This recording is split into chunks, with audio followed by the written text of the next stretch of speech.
I normally do a review in the main menu, but I think I'll just do it here instead. I don't normally do open world games when I do playthroughs, and while this game is technically open world, it's not like GTA. It's really small, so I decided to do it anyway. That being said, I am here for the main narrative, not for the open world shit. So I don't care to do any of this other open world shit in order to complete it. I'm not doing it. Another thing, so there are other story missions. There are, in fact, 2 expansions. I'm going to state right now, I will not be doing either one of the expansions. And the reasons why, to be totally honest, are for gameplay reasons. And I will get into those as we go along. So, my review of the narrative, which I'm going to do the narrative first, will come along. It'll be incomplete because there are certain things that I can't criticize. So, for example, Marshall, right? Because it was stated that Marshall probably has some sort of ulterior motive. Marshall went somewhere and never came back. I won't criticize that as a negative because I'm fairly certain that her shit will be explained in the expansions that I'm not going to play. So I just won't comment on that beyond this because her role will probably end in the expansions that I'm not going to play. The truth be told, when I first started this game, I didn't know there were expansions to it. I only recently found out. Had I known, I would have actually stated from the get-go that I wasn't going to do the expansions because I don't really care to do them. Which includes a dark place. A dark place, that story mission is an expansion, which I don't care for. That being said, let's go ahead and start with the narrative. So, this game's narrative, honestly, now first off, I want to say the caveat. I am not gonna give a whole goddamn summary on this game's narrative. Why? Because I just fucking played it. So, this review is probably going to be standalone from the rest of my playthrough, but I've already done a playthrough on it. If there's anybody watching who doesn't know this game's narrative, then either watch my playthrough, watch somebody else's playthrough, or play it yourself. You know, whatever you want to do. I'm not going to summarize it here. I'm just going to be critiquing the certain points. That's it.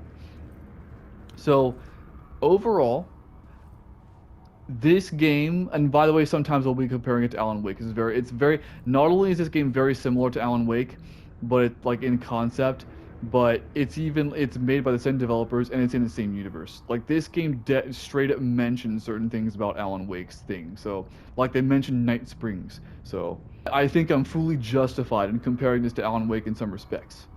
But so this game, conceptually, is basically a different version of Alan Wake, but done far better. This game's narrative is far more interesting than Alan Wake's, to be sure. It does a good job at keeping things at bay and only revealing them as it goes along. There's actually not that many problems that I have with the narrative, honestly. There's really not many. Like, honestly, pretty much none. This game, as far as I can see, actually has a pretty rock solid narrative, and I gotta give some praise for that. The only problems I'll have with it is one, the files. Actually, you know what? Before I talk shit, let me check. I just want to. Yeah, yep, it still is. Okay, so many of the files in this game are redacted, and I get that it fits with the tone. This is a classified place, of course it'd be redacted. I wish, though, whether it's simply from proceeding through the game or from whatever other method, maybe you could do it yourself. I wish there was a way to unredact the files, that way you can see them in their entirety. So that's one criticism I'll give. If there is a way to do that, because there might be, if there's a way to do that, then I take back this criticism, but as of right now, this criticism stands for me. I wish, I hope there was a way to take away the redactions in the files. The only other problem I have with this game is Jessie herself. I've already gone over Jessie's issues, but I'll go over it again just briefly. The fact that she doesn't ask any questions. She has Polaris with her.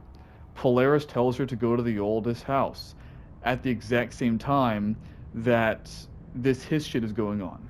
That actually makes sense because the Polaris in her is connected to the Polaris in here, and the Polaris in here knows what the fuck's going on, so it's alerting her to all the shit, right? My thing is, why in fuck doesn't it go deeper? Like, why doesn't Jessie ask any questions, you know?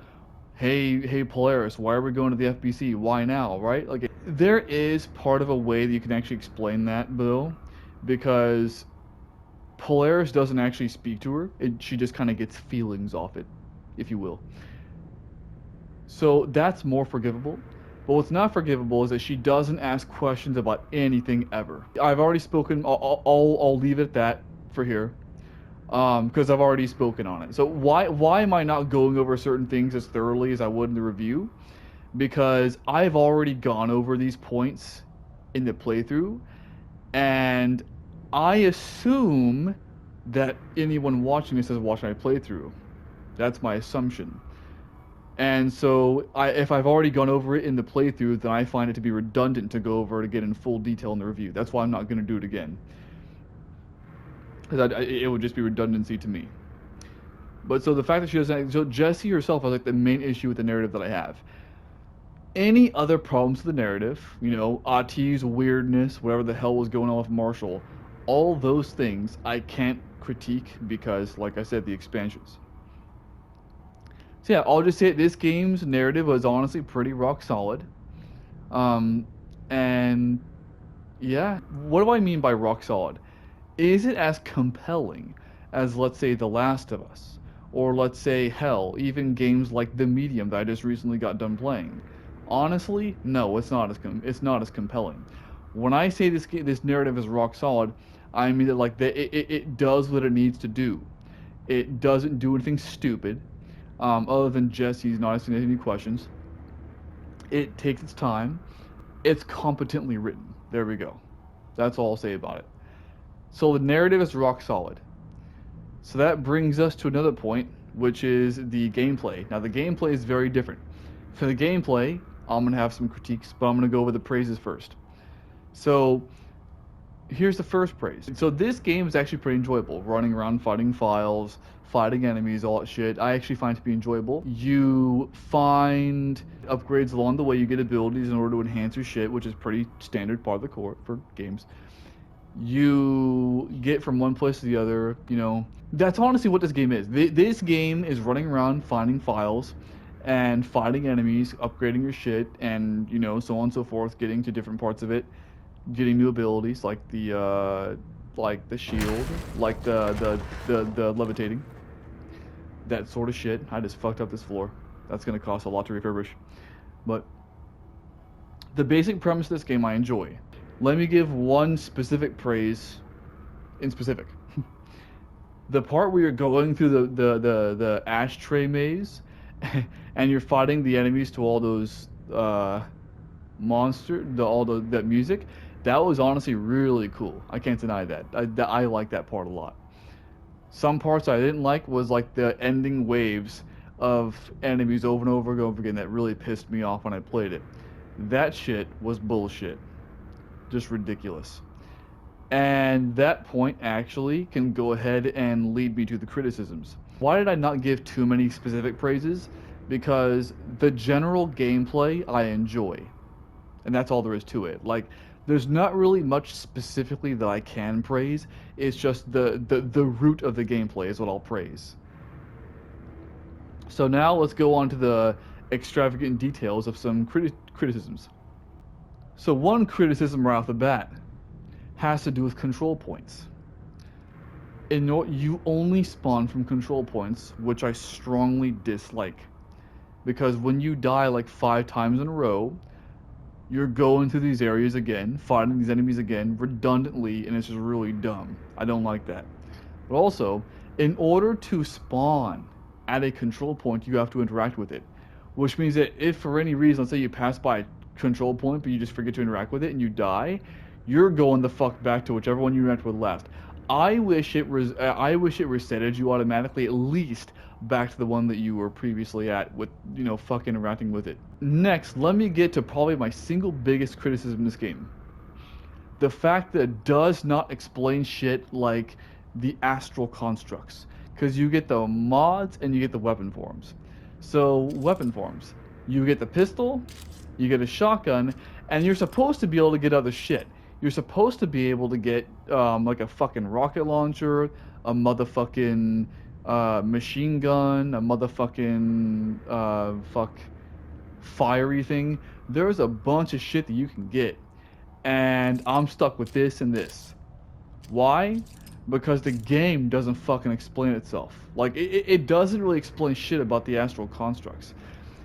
It says, oh my god, purchase this in order to upgrade your shit. Cool. I purchase it. I get the piercings and whatever, the robust shit for my weapon. How in fuck do I use it? Fuck if I fucking know. Now, okay, so I don't like to go for the internet for shit with games because the game should explain itself. That's my philosophy. Any game shit, whether it's narrative or gameplay wise, should be able to explain itself. If it can't, then I count it as a knock against the game itself.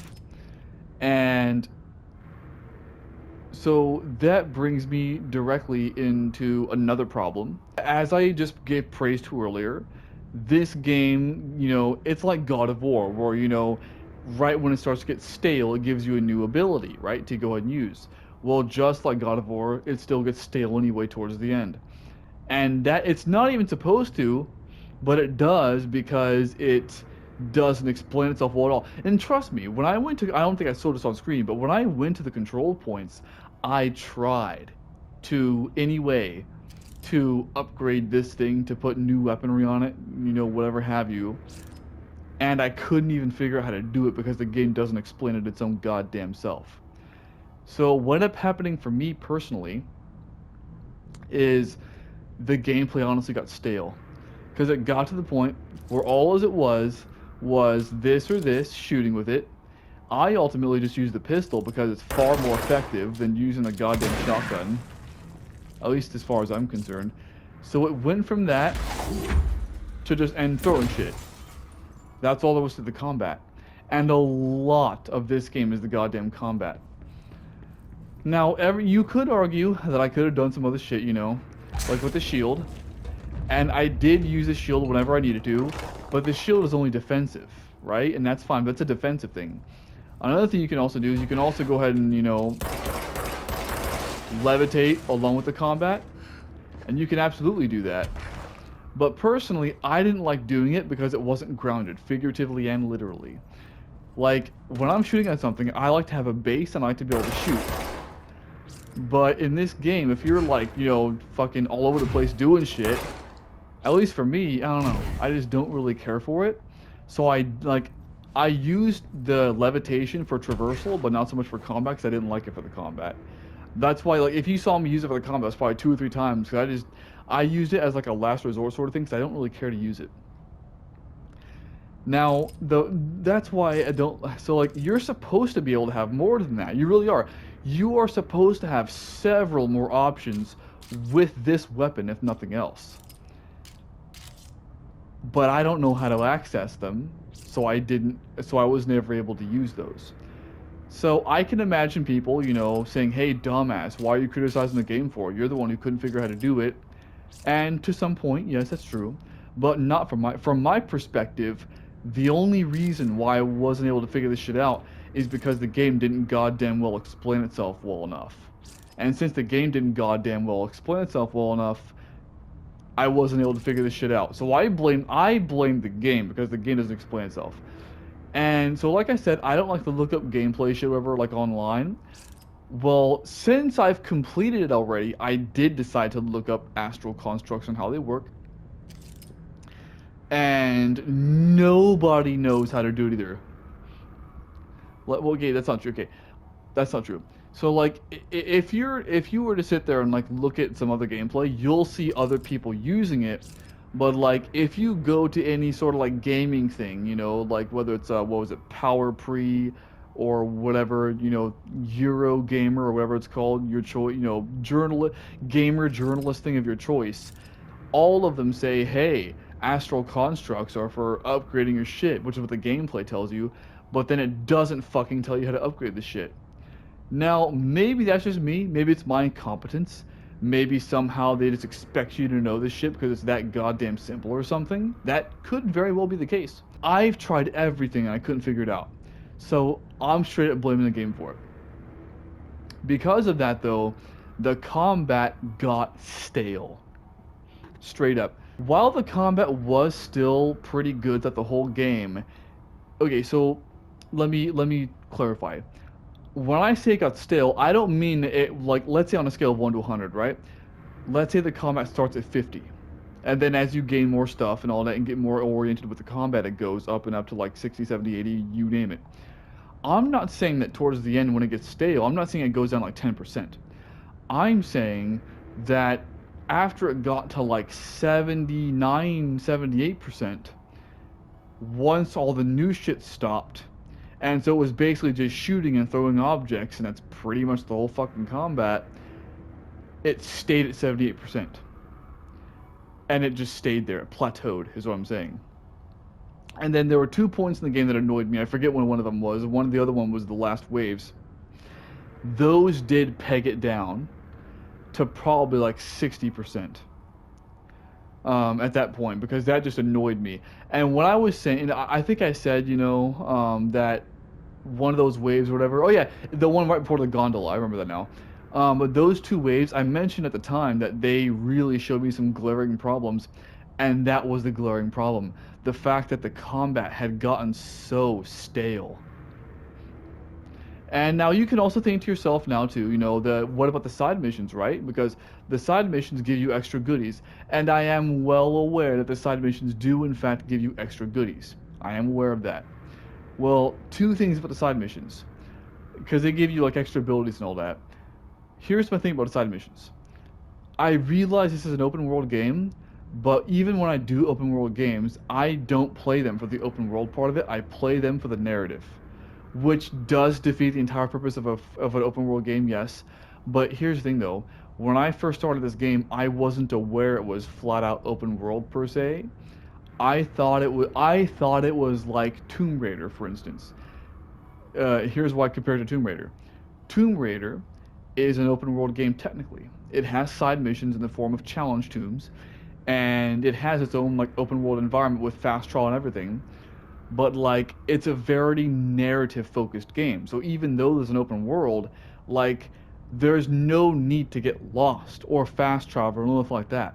Even though it's technically an open world, you can play through those games as if it were linear because it's very narrative based. I was under the assumption when I started this that that's how this game was. That's not how this game was, but I continued anyway. So I have no interest in doing the side missions because I'm doing a playthrough. So is that my fault? Yes, it is. But here's the thing though. Those side missions, there are two types of side missions. The regular side missions, and then, I'll go to them. The regular side missions and then the time side missions. So the regular side missions, for the most part, don't give you new powers anymore. They're like the one that I skipped from that one guy where you lead the medic or whatever. They're like him, where they do give you XP or whatever. They give you some resources and all that, but they don't give you any new power, right? Like say they'll give you, let's say, like an ability for like to upgrade your launch damage or to upgrade your shield or whatever. But that's not what I'm talking about when I say it gets stale. What I mean by that is that like I think there should have been one or two or hell even three more new straight up powers to be able to use for combat. That's what I think. Or at the very least weapon constructs. But the weapon constructs has nothing to do with side missions. That's about the control point shit that I was talking about earlier. So that's one thing. But then here's another thing, and this goes for the time side missions. I straight up don't really care for the time side missions because okay, if I'm in the middle of doing some shit, the last fucking thing I want to do is go the fuck back to some random fucking place in the fucking environment and then play some fucking side mission just to get, I don't know, more small time goodies to increase my fucking melee damage or whatever. If I'm in the middle of some shit, I'm sticking with the shit that I'm in the middle of. I'm just saying. So like, while I'm not against the idea of timed side missions, but at least have them being somewhere near where I am, right? Like even if I have to go back like a hallway or two for a mission that's timed, I don't mind that. but like I'll be like in the goddamn research or containment sector, and then they'll have the fucking time side mission being like in the executive. Like, why the fuck would I give a fuck to do the goddamn time side missions if I have to go that far out of my way for it? So I straight up never gave a fuck about the side missions, and that's why. If it sounds like I had a lot more negative to say about this game, then it's because the main pluses were the roots. But you know what? Let me and for the sake of not having this sound too negative, because this like my opinion of this game is far more positive than this review actually makes it sound. So let me add another tally to it actually. Atmosphere. So this game is not a horror game, so like the music doesn't really matter too much. Although the music in the one part with the maze, like I said, was fantastic. But I mean other ways. The sound design was rather excellent, and the immersion with the controller was also excellent. I talked about that at the very beginning, but like, so this game didn't do much in the way of haptic feedback or 3D audio, haptic feedback, adaptive triggers, but its haptic feedback was rather astounding. Its graphics are amazing, especially during cutscenes, and overall, it was a great atmospheric experience. Is it peak atmosphere? No. Something like the medium is peak atmosphere, but this was still good for what it was. Just to give this game some more praises. So with that said, I will leave myself 30 seconds to add in anything if I want to, and then after that I will give this game a final grade and be done with it. So here's the 30 seconds. So let me go and give this game a final grade, because the way I normally I have had a tendency to not grade half the games I even play. I would only grade them when they were really good, but that's not fair because then it means like every game that's not shitty is like every game that's not good is artificially like not given a bad grade, so I don't grade them. So I think I'm just gonna start grading all games from here on out that I do playthroughs on. So if I were to give a grade, taking all the positives and all the negatives into account, let's see. To be totally honest, oh yeah, actually, no, gameplay wise, I'm not gonna harp on it too much because I already did in gameplay, but the map. The map is a massive negative for me. So if I were to give this game a grade, with its positives plus its negatives, some people aren't gonna like this, but I do have my grading in mind. My grading system is the kind that you get in high school. I don't do that S bullshit or whatever. I go by I go by an A for awesome or whatever you want to stand for, or an F for failure or fuck you or whatever you want to stand for. And I do the plus and minuses too. So as it stands, and I may change this if something comes to mind that makes this game better in my eyes, then I may change this. And my grading was actually about to be better than this, but reminding myself of the map really brought the grade down just now, honestly. Okay, so I'll tell you what the grade was going to be before the map and what it is now after the map. Because the map really did cause me all sorts of trouble. So before I remembered the map, I was going to give this game a C+. Because like this game, in honesty, on all honesty, this game is mostly like average run of the mill, basically. It has its plus, it has its minuses. I'll describe this game in one sentence to justify my own rating for it. It's a good game with glaring problems. There we go. And no matter how good a game is, its negatives cannot be ignored in a grading system. So after reminding myself of the map, what is my new grade? Well, it's been pegged down a bit. My grade for this game as of right now, thinking of the map and without thinking of anything else that I haven't already named, my final grade for this game for now is a C-, which admittedly is probably one of the lowest grades I've ever given a game, but that's not a knock on this game per se, because like I said, most of the playthroughs that I've done I haven't graded, and those that I have done gradings for, I've mostly done for games that were like fucking superlative as hell. So this is an average game with some problems, so I'll give it a C-. I don't think I don't think this game deserves a D. So here's why this game doesn't get a D, despite my problems with it, especially the fucking map, is because except for a few key parts, despite its negatives, I still enjoyed playing it. And despite any positives or negatives, my purely whether or not I enjoy a game purely for playing it absolutely factors into my overall grading. So I will absolutely give this game a C minus. I think that's fair. It's not even a D. There are games I've actually done playthroughs on where if I were to have given it a grading, it would have been D's, but this is not one of them. I actually straight. I didn't grade Alan Wake. You know what? Let me go ahead and. I don't give a fuck. I don't give a fuck if I completed the game or not. This is made by the same developer. You know what? Let me go ahead and give Alan Wake a fucking grade here. And as you can probably already guess, yes, Alan Wake Remastered on my grading scale gets a flat F. Straight up. You know, maybe the F's do need a minus or plus. I don't know. I'll figure it out later on. I'm kind of making this up as I go right now because I just now decided to start doing this for every game I do. But yeah, so as of right now, Alan Wake Remastered gets a straight up F, and this game gets a C minus. So Remedy, good on you, because even though this game was average, run of the mill, but some negatives here and there, it's still way better than Alan Wake Remastered. So you're in the right direction. I'll tell you that. I'd say going from an F to a C minus is a pretty good deal. Not quite where you need to be, but still good.